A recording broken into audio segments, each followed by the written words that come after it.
자, 여러분들 분명히 공부는 재능이고 타고난 거다라고 하시겠죠? 여러분, 그런데 타고난 IQ는 20%밖에 성적에 영향을 끼치지 못해요. 이건 수십 년 동안 학자들이 연구한 그런 수많은 결과들이 있습니다. 물론 IQ가 영향이 전혀 없지는 않겠죠.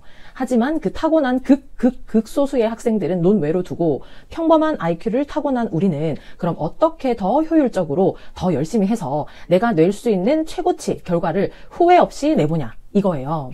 타고난 것들은 훈련해도 나아지기가 어렵지만 분명히 우리가 성공적으로 훈련시킬 수 있는 요소들이 있습니다. 자, 여러분, 금붕어 아시죠? 금붕어에게 미끼에 먹이를 주고 미끼에 걸렸을 때 몇 번을 반복해서 다시 풀어줘도 자기 자신이 미끼를 물어서 죽을 뻔한 줄을 모르고 계속 그 미끼를 문다는 거예요. 금붕어는 거울에 반사된 자신의 모습조차도 자신인지 몰라요. 자기가 지금 뭘 하고 있는지를 모르는 겁니다. 여러분, 어류도 뇌가 있긴 하지만 어류의 뇌는 자극과 반사밖에 없습니다.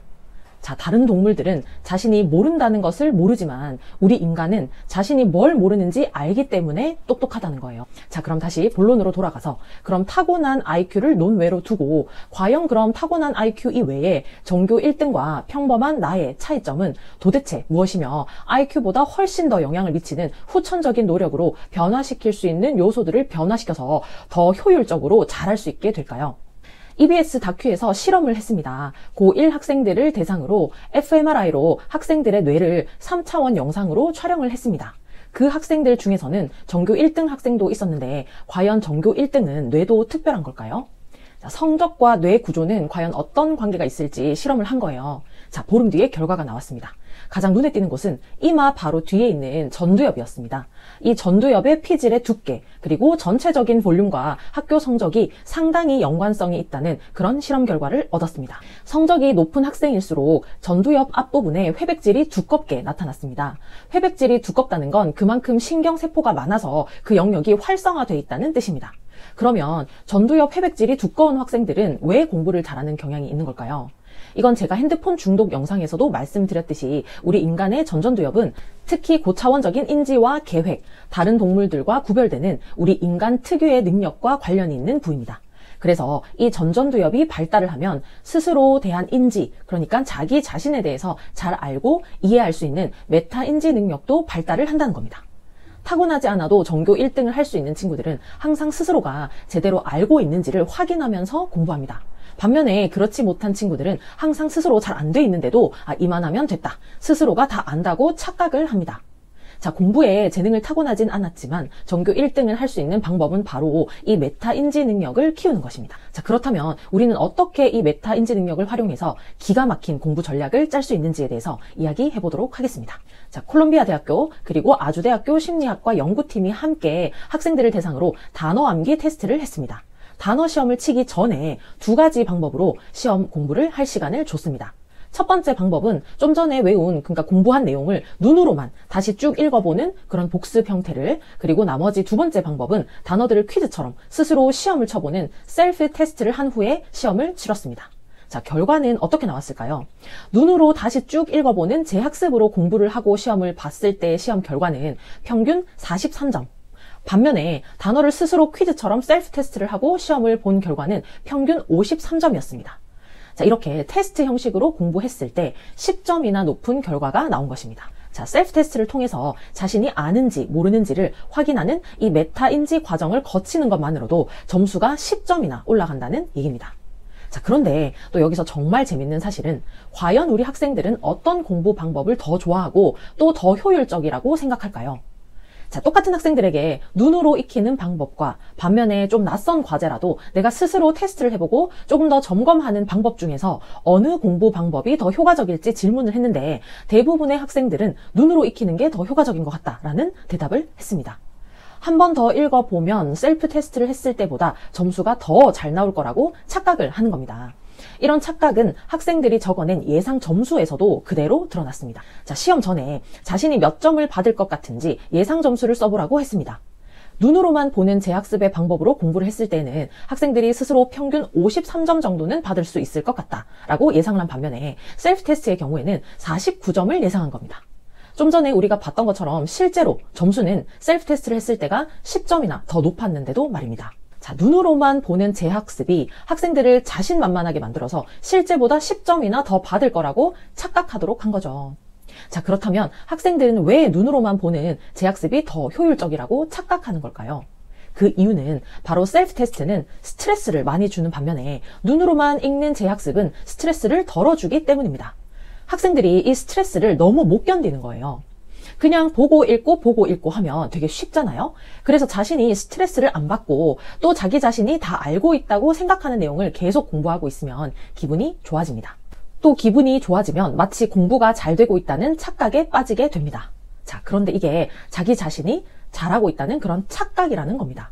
어떤 주제나 어떤 내용이 나에게 되게 친숙하게 느껴지면 아, 나 이거 아는 거야 라고 생각을 하니까 우리가 되게 안심이 되고 마음이 편안해지고 나를 불편하게 하지 않는 거죠. 그렇기 때문에 학생들은 무언가를 자꾸 그냥 단순히 반복해서 눈으로 보고만 있는 겁니다.